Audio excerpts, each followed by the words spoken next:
Então, boa tarde a todos e a todas, sejam muito bem-vindos a mais uma roda de conversa do canal Travessia, Campo Analítico, hoje com um tema muito importante e atual na nossa contemporaneidade, na intersecção entre psicanálise e direito, que é o tema sobre a terceirização da responsabilidade parental.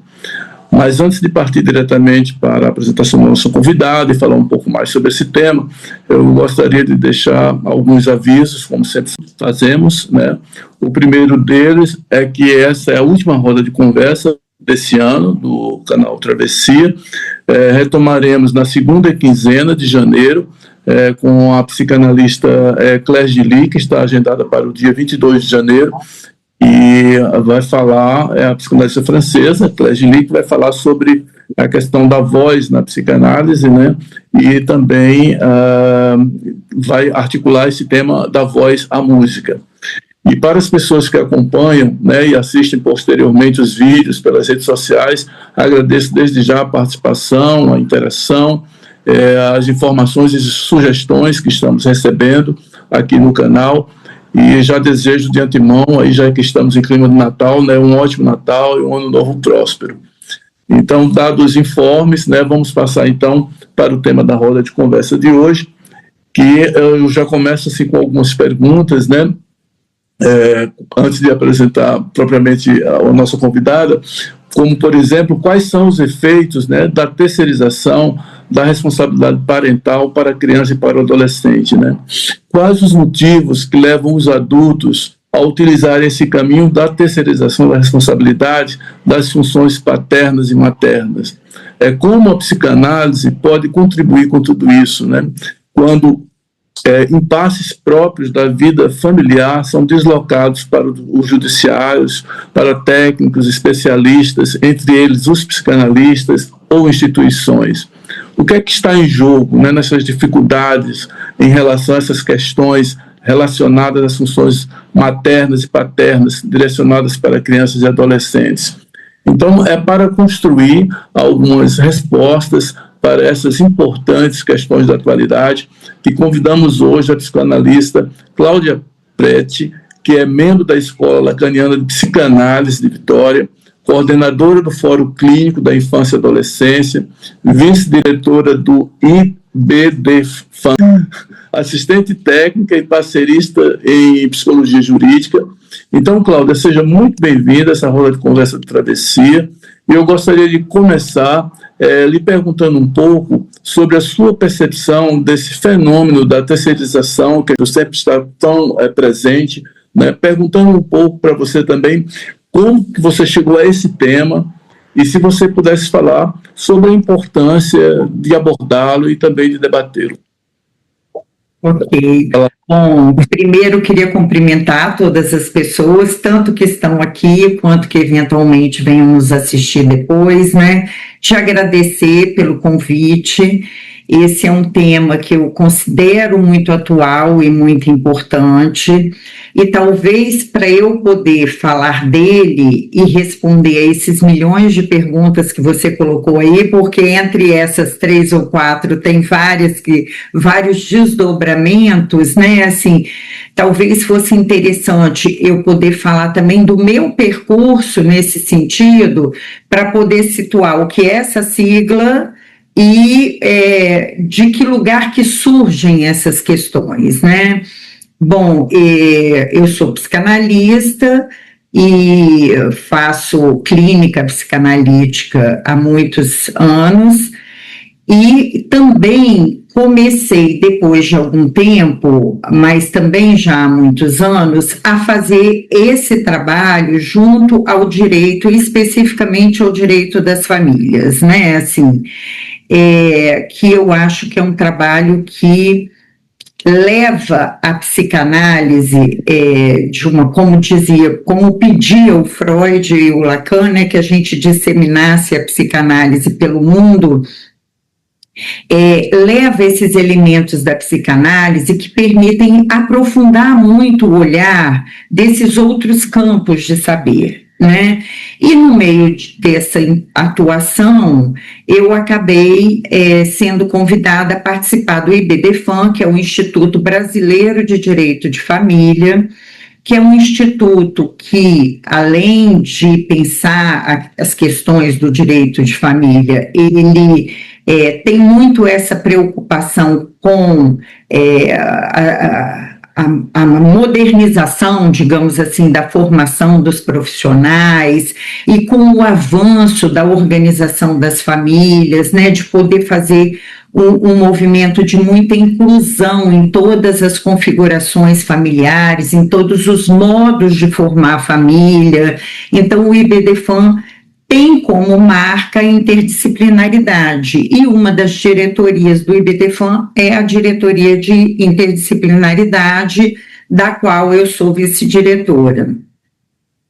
E aí, esse termo, responsabilidade parental, ele é um termo jurídico, né?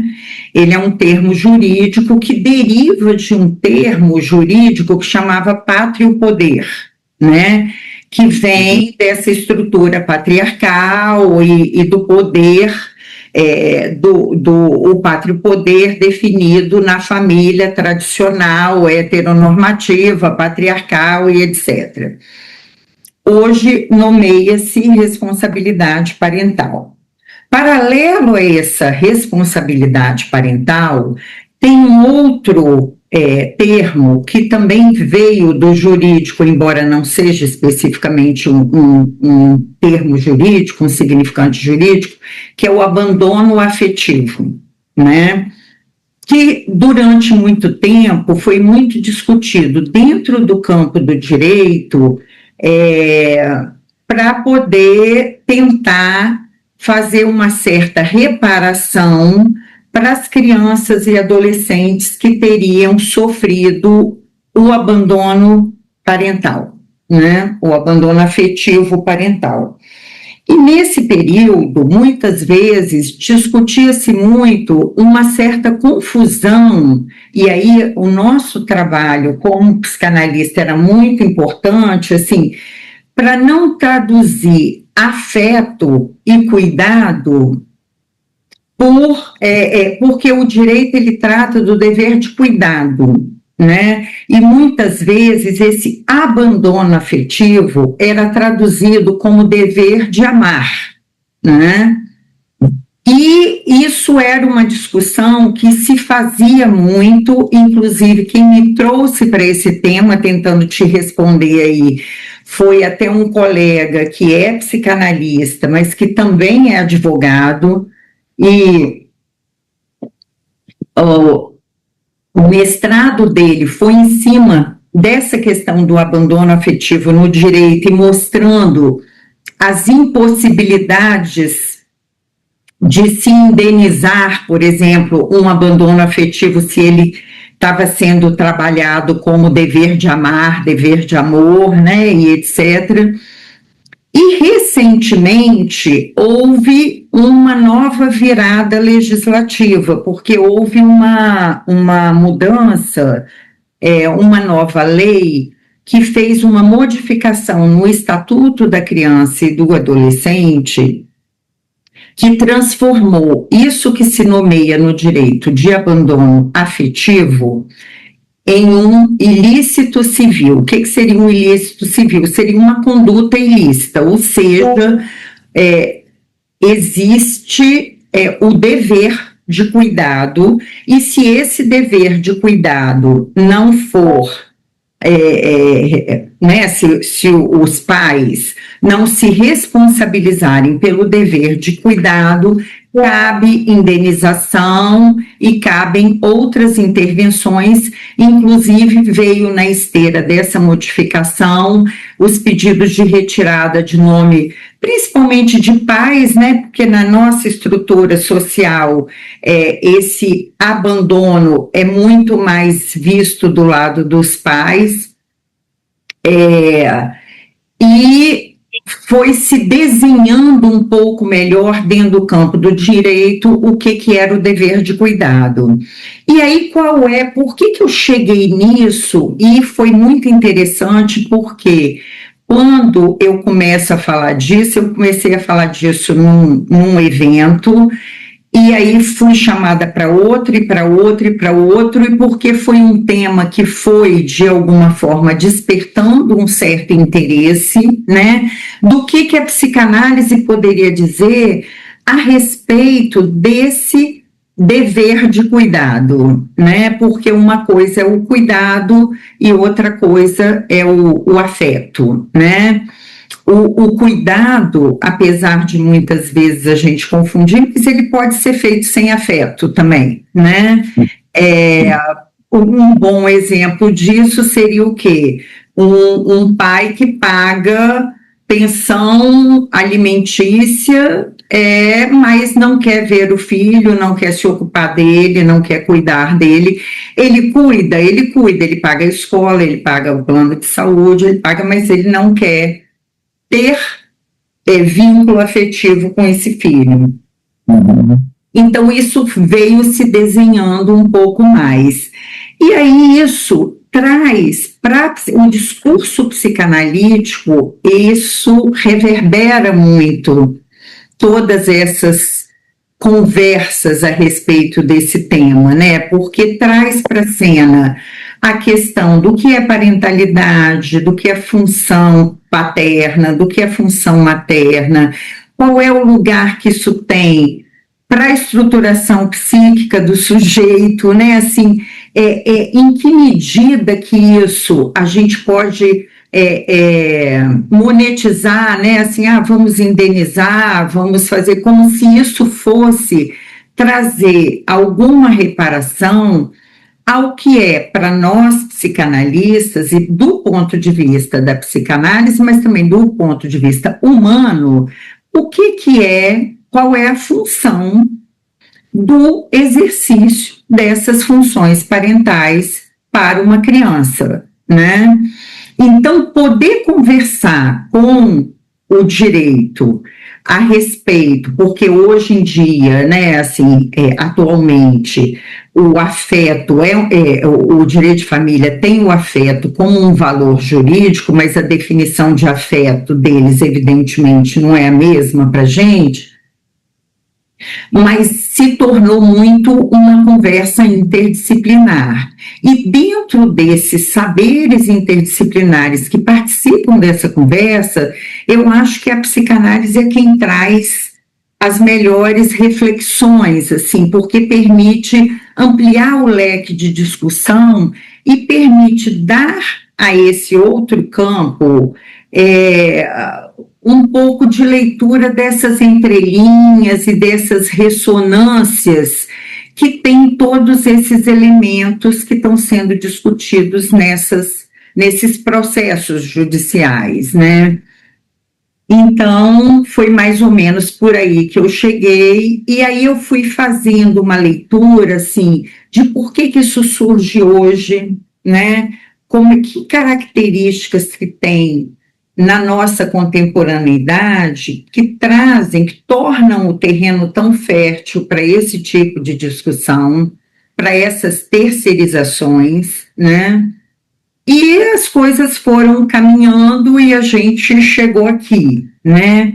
Então, assim, eu acho que é um tema muito atual, que toca o campo do direito, toca a clínica dos psicanalistas, porque quem tem clínica com crianças precisa estar atento a isso para que não caia também como mais um elemento dessa terceirização, né? Assim, o trabalho com criança, ele precisa ter um balizamento ético e um olhar para a criança como sujeito muito importante para que o analista não seja mais um elemento que componha essa possibilidade de terceirização.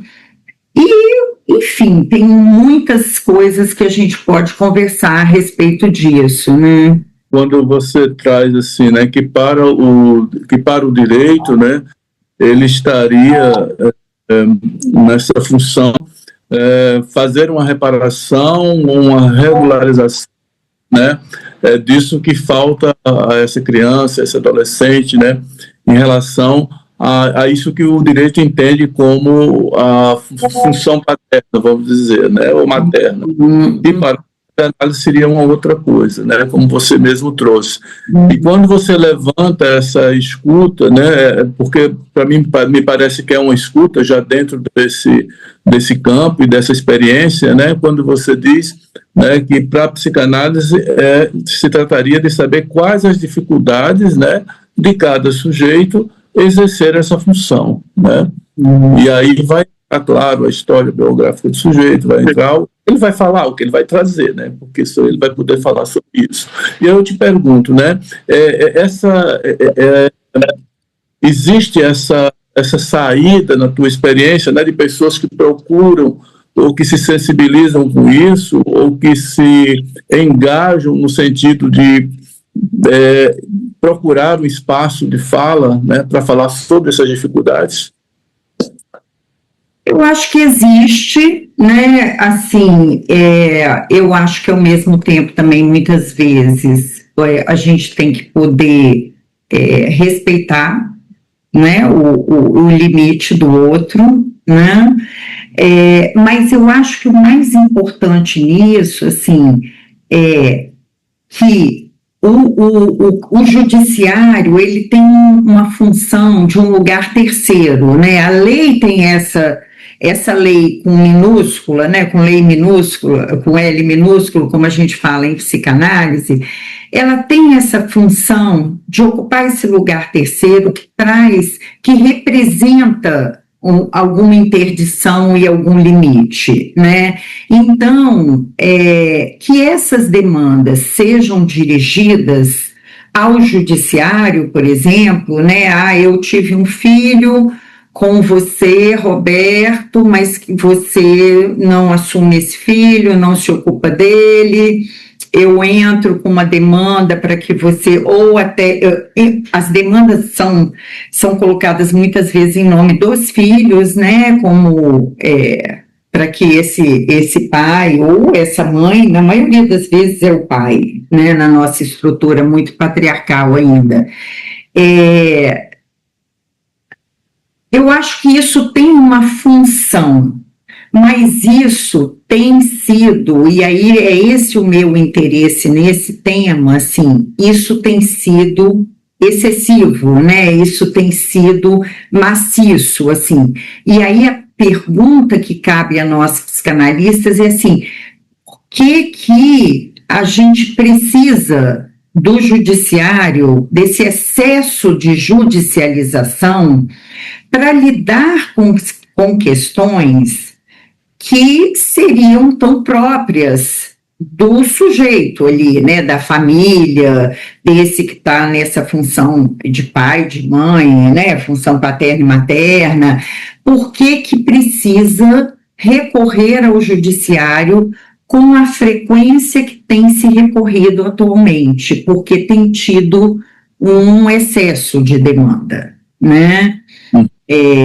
Tanto nesse sentido quanto em outros, né? Eu hoje mesmo estava escrevendo ali um artigo que eu tinha ficado de entregar que falava da questão da guarda compartilhada, né, entre o pai e a mãe, que possam compartilhar a guarda e os cuidados com os filhos e tal, e eu estava falando isso, né, entre o dever legal e o desafio psíquico, né, porque você preocupar esse lugar diante de um filho, isso não é uma questão de você dizer vou ou não vou, isso tem um desafio psíquico também, né? O que cada um pode fazer desse lugar? E aí, recorrer ao judiciário com essa frequência, eu acho que diz de algo que está se passando em nossa sociedade hoje, em nossa contemporaneidade hoje, né? Assim, uma dificuldade muito grande dos adultos se colocarem nesse lugar.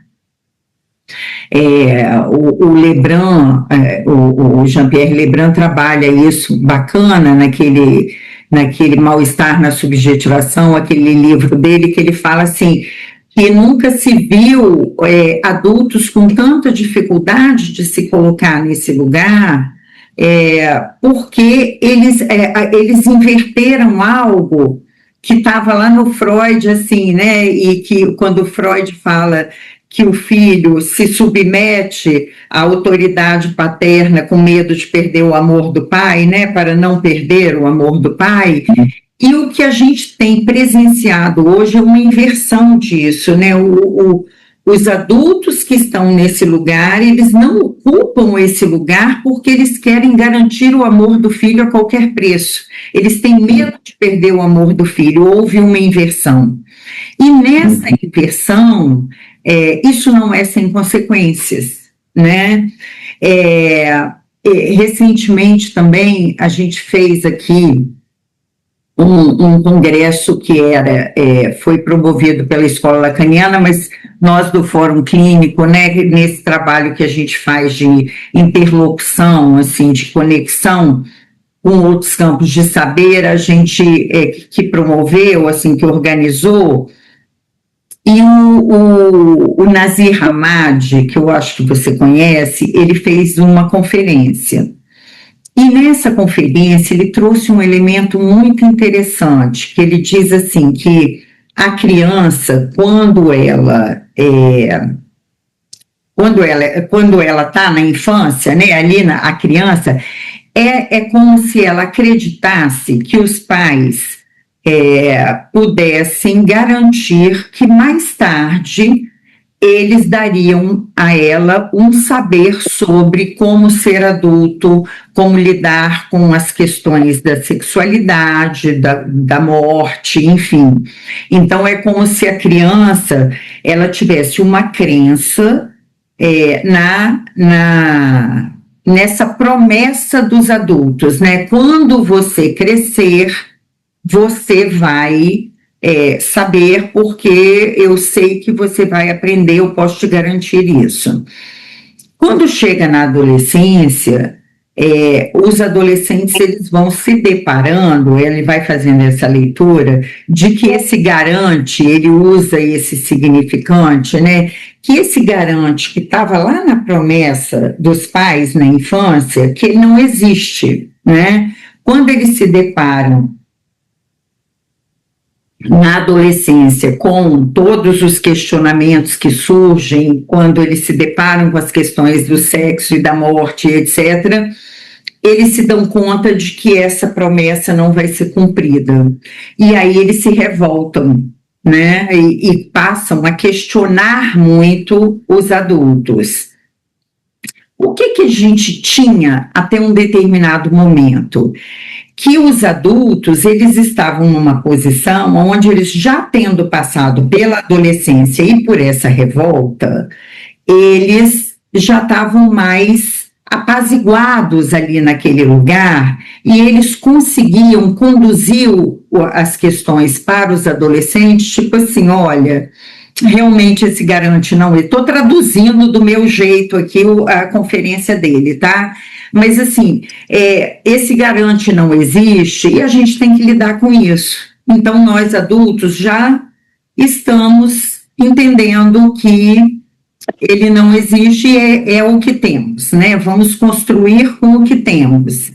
Mas o que a gente tem presenciado hoje? E aí ele traz esse elemento que eu acho que volta para o nosso tema aqui, por isso que eu dei essa volta toda. Os adolescentes, quando chegam na adolescência, que a crença da promessa na infância desvelada ali, né? Eles descobrem que aquilo não vai ser cumprido, ao invés de encontrar adultos mais apaziguados com isso, eles encontram adultos tão revoltados quanto eles.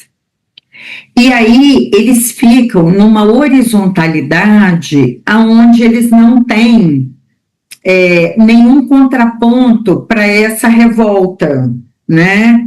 E aí ele foi desenvolvendo a conferência dele, a partir daí eu acho que ele fez uma leitura muito interessante. Voltando a essa questão do excesso de judicialização, eu acho que esse ponto responde bem, né, assim, de adultos muito uma posição infantilizada, né? Eu não sei se vocês que estão aqui têm alguma familiaridade com essas demandas judiciais, mas tem situações que você parece que está vendo dois irmãos brigando pelo amor do papai e da mamãe, ou quem o pai ou a mãe vai dar razão, né? Quem o pai ou a mãe ama mais. E, então, muito infantilizado, sem poder assumir questões que dizem respeito à vida adulta ali, aos conflitos naturais da vida, né? E que precisam desse endereçamento maciço a um outro, a um pai juiz, que vai ter sempre uma resposta inadequada. Porque a sentença ou o resultado do processo não vai responder a isso também, porque a questão é subjetiva, né? Eu fiquei pensando também, né, que isso que você traz, né, da infantilização dos adultos, né, tem um contraponto também, assim, na nossa contemporaneidade, né, e que está se falando muito hoje, né, sobre a adultização, né, das crianças e adolescentes, né, que é um contraponto também, né, quer dizer, a infantilização dos adultos e a adultização das crianças e adolescentes.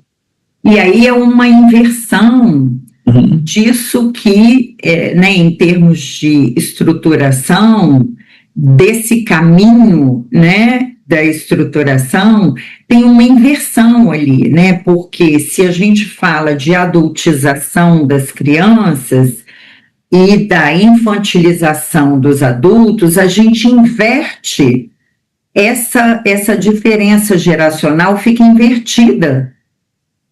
E isso cria muita angústia, né? Isso cria pouca borda, isso cria poucos elementos para se caminhar nesse sentido de minimamente elementos simbólicos para fazer alguma coisa com isso que é a estrutura do humano, né? Essa estrutura faltosa, né?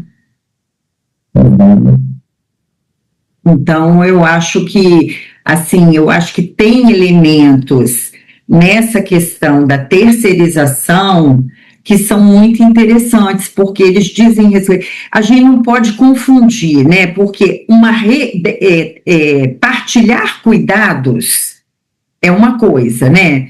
Ajuda de avós, contratar babás, uma escola.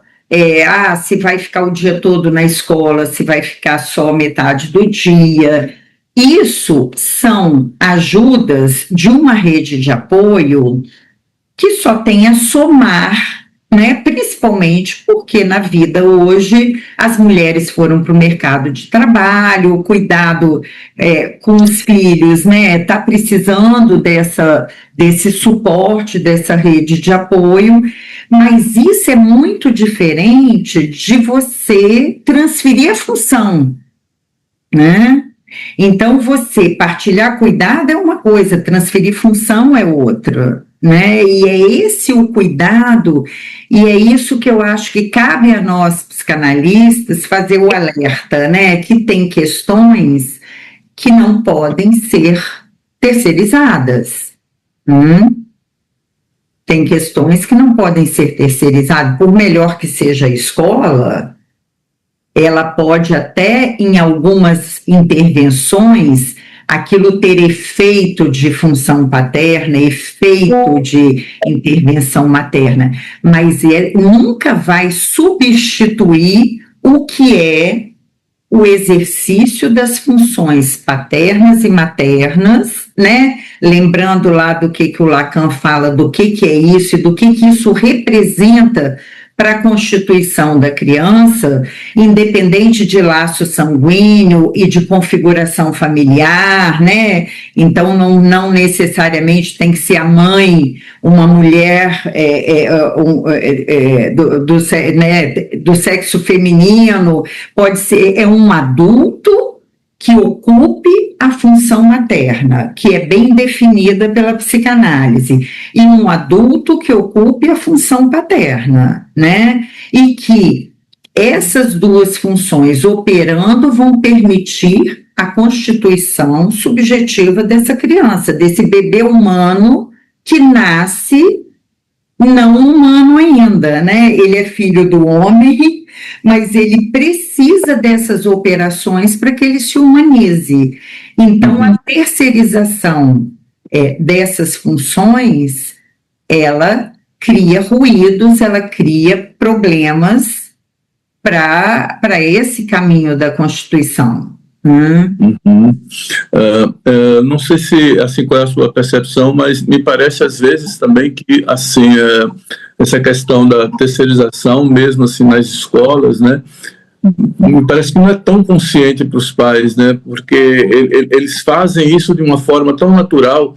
Inclusive dizem, né, não, meu filho está bem, fica lá o dia inteiro numa boa escola, ele tem uma boa escola, chega em casa, faz as tarefas, vai dormir, né, e não fala dessa proximidade, né, do pai com o filho, da mãe com o filho, mas sim, né, dessa referência, desse tempo, do maior tempo que a criança fica na escola, né, que de certa forma fica bem, entre aspas, né, e depois faz as tarefas e vai dormir, como se a vida da criança se resumisse a isso, né, ou se o subjetivo da criança se resumisse a isso, né.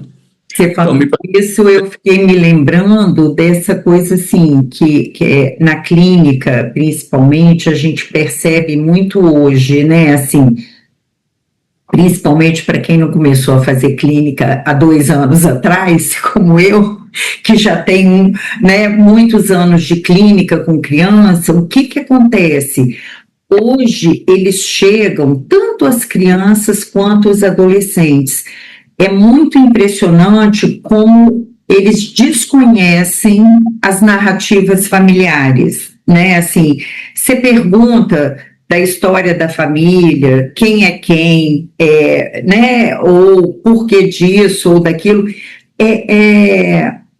Essa transmissão que é interessante e que traz elementos, né, dessas transmissões familiares, geracionais, essas narrativas, elas estão muito ausentes no discurso das crianças hoje porque elas desconhecem, né?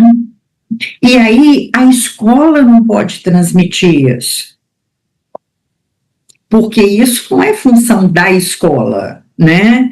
A escola tem uma função de educação, né? Não vamos colocar nem só de transmitir conhecimento, mas de educação, que é fundamental. Mas essa função da inserção nessas narrativas familiares, né? Assim, o que é o seu lugar frente ao desejo desse outro, que te constitui, que localiza seu sintoma, que te coloca para funcionar, isso são elementos que esses terceiros não podem fornecer. Podem dar afeto, cuidado, né, carinho, e agora tem questões que são de outra ordem, né? Fiquei pensando agora nos próprios limites, né, da psicanálise, né, em relação a essas questões, né, no teu trabalho mesmo, né. Gostaria que falasse um pouco assim sobre esses limites, sobre as dificuldades, né, até onde a psicanálise consegue ir, né? Você diz na relação com o direito ou na clínica? Com o direito. Porque na clínica eu acho que a gente avança mais, né? Assim, porque a intervenção é outra, né? Na relação com o direito, eu acho que a gente avança bem também, sabe? Por quê?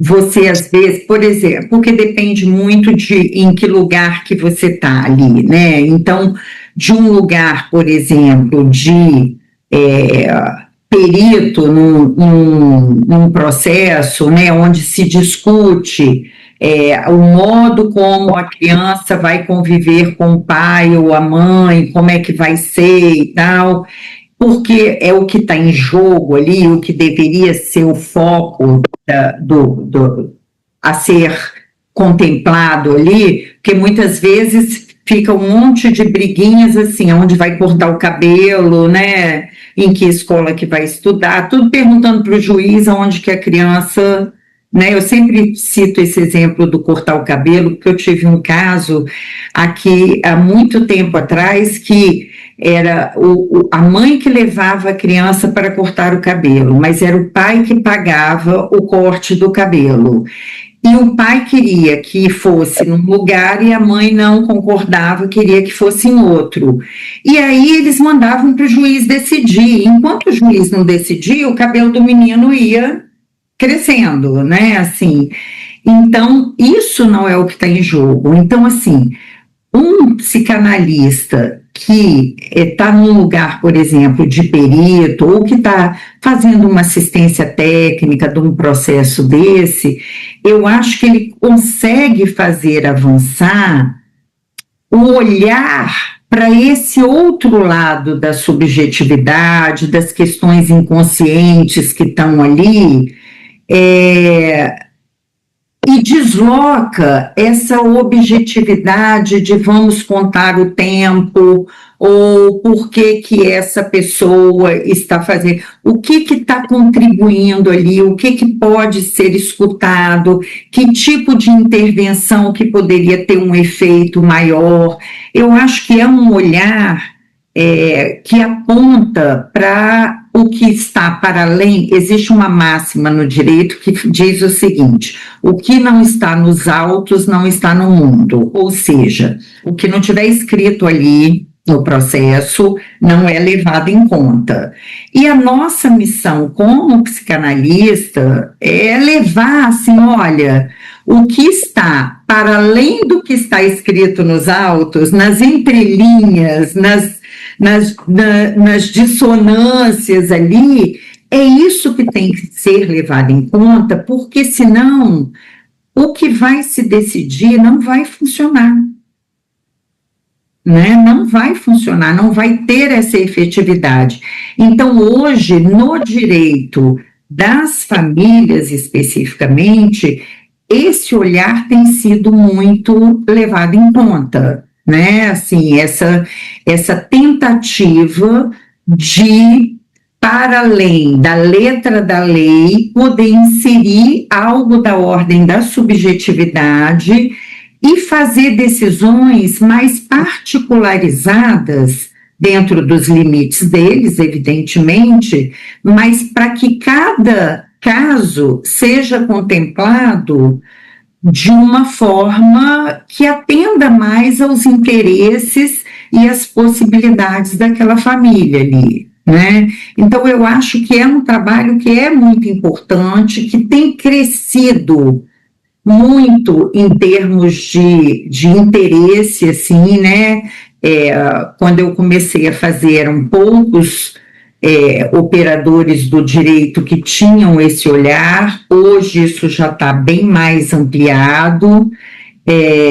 Lógico que a gente tem ainda aqueles que se comprometem pouco e fazem ali o feijão com arroz da letra da lei, mas dentro do campo dessa intervenção das famílias e da infância e da juventude, principalmente esses dois, esse olhar para as questões inconscientes, para as questões subjetivas, tem sido mais presente, né? E eu acho que é muito importante. Uhum.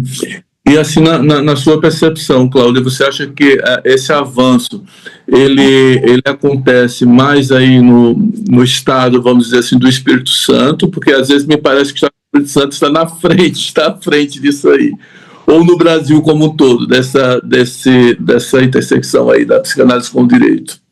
Na verdade, não, eu fiz assim porque eu acho que o Espírito Santo não está na frente, né? Porque eu acho até que aqui, como é um estado pequeno, a gente ainda tem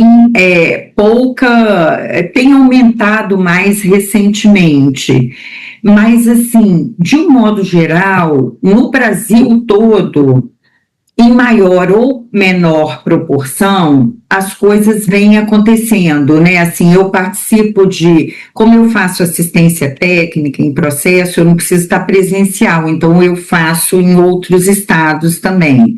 E com esse meu trabalho no IBDFAN nacional, a gente trabalha com o Brasil inteiro, né? Assim, as reuniões são são pessoas do Brasil inteiro.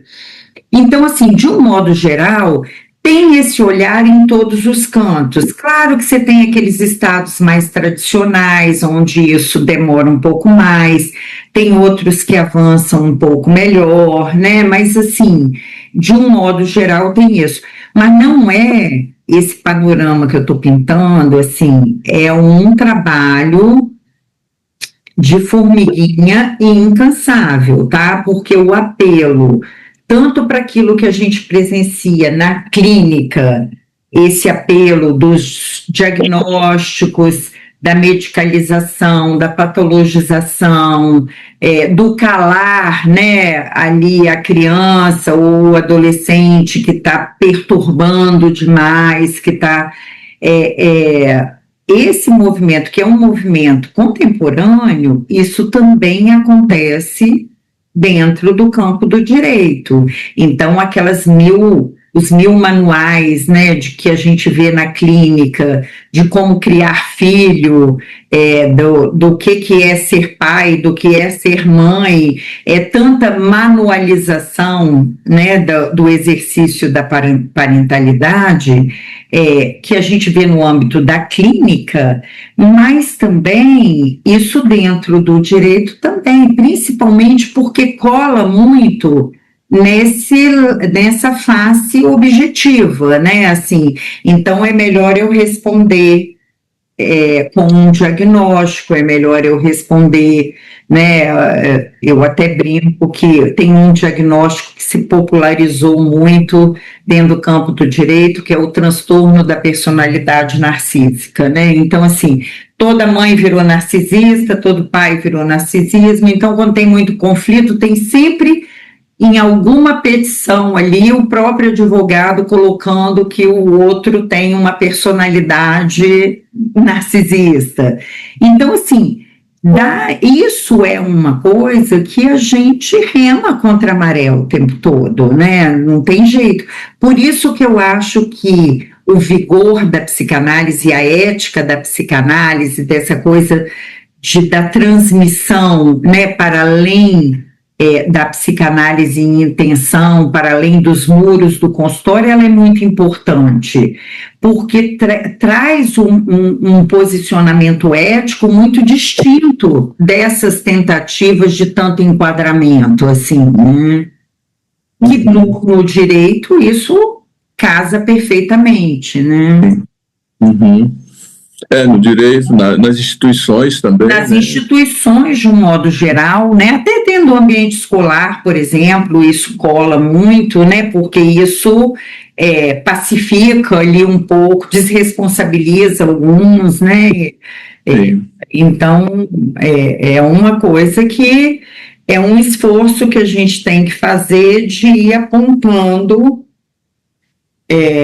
popularmente falando, que o buraco é mais embaixo, né? Assim, que o inconsciente existe, que ele insiste, que não vamos conseguir educar filhos sem dizer não, que ninguém vai ensinar ninguém a ser pai e mãe, né? Que cada um é pai e mãe do jeito que pode, com seus limites, mas que tem que atender a determinadas condições subjetivas, e por aí vai, né? Assim, eu acho que é um trabalho importante nesse sentido, né? Muito. Muito. Cláudia, estamos com 48 minutos, já passou super rápido. Eu falo pelos cotovelos, né? Ótimo. E daí, assim, eu vou abrir para as pessoas também que estão nos acompanhando, se quiserem fazer alguma pergunta, alguma contribuição, fiquem à vontade. Por favor, não deixa a gente tagarelando sozinho. Cláudia, gostei bastante da tua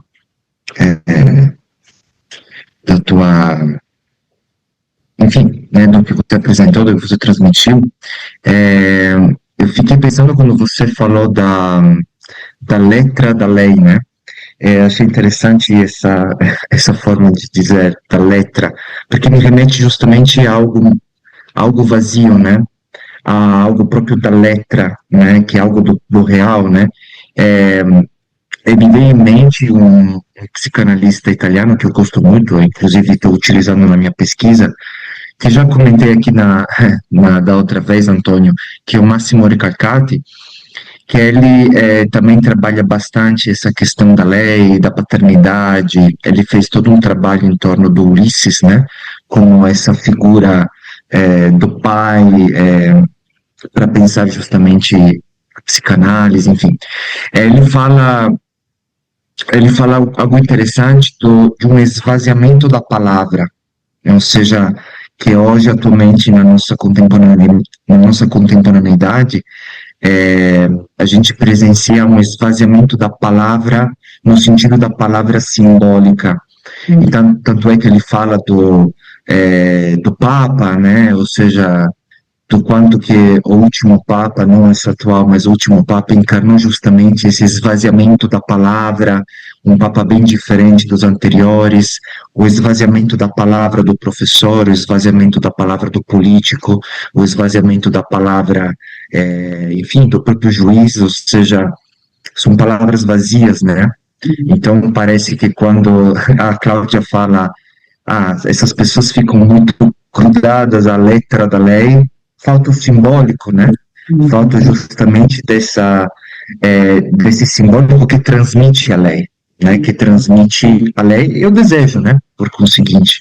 E que sustenta um lugar de autoridade, né? Assim, que sustenta. Embora a letra da lei seja um termo que se use muito dentro do campo jurídico, né, para dizer assim, da textualidade da lei ali, mas você apontou bem, quer dizer, a dimensão simbólica, que é aquilo que está presente nisso que a gente está discutindo, de funções parentais e etc., o simbólico está fora disso, né? É aquela coisa ali E, na verdade, se fica nisso, a questão da autoridade fica comprometida, né? É interessante esse trabalho, que depois eu quero até conhecer, se você puder me mandar. Eu não conheço o trabalho desse, ele é italiano? Sim, é italiano.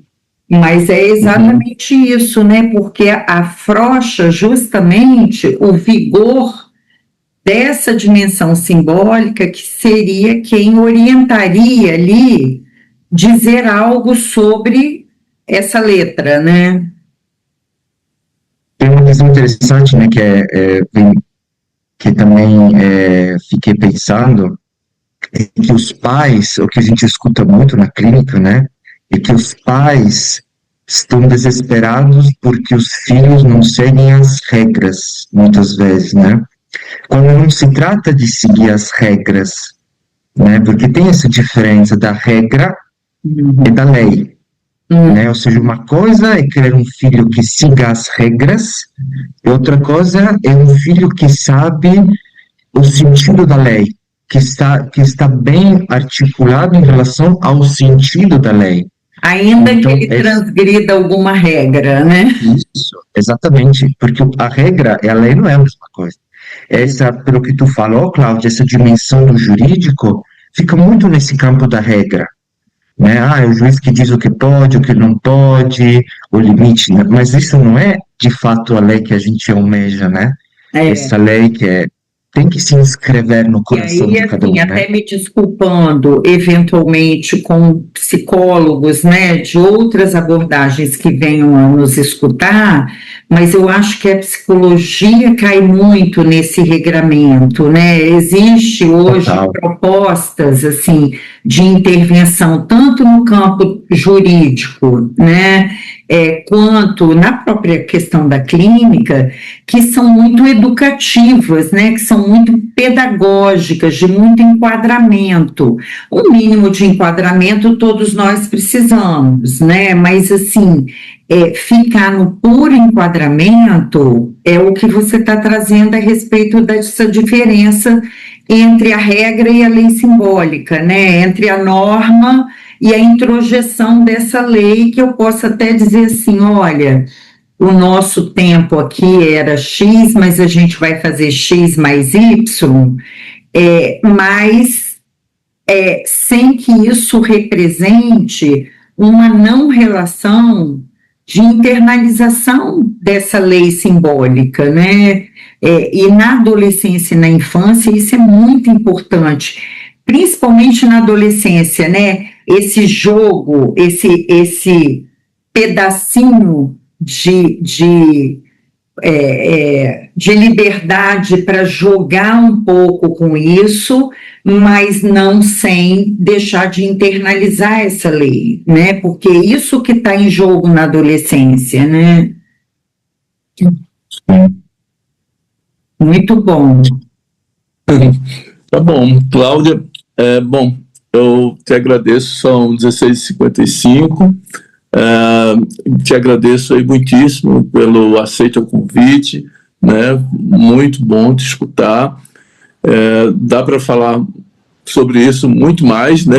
Muito mais tempo, são questões que se desdobram. Como você porque vai puxando outras, né?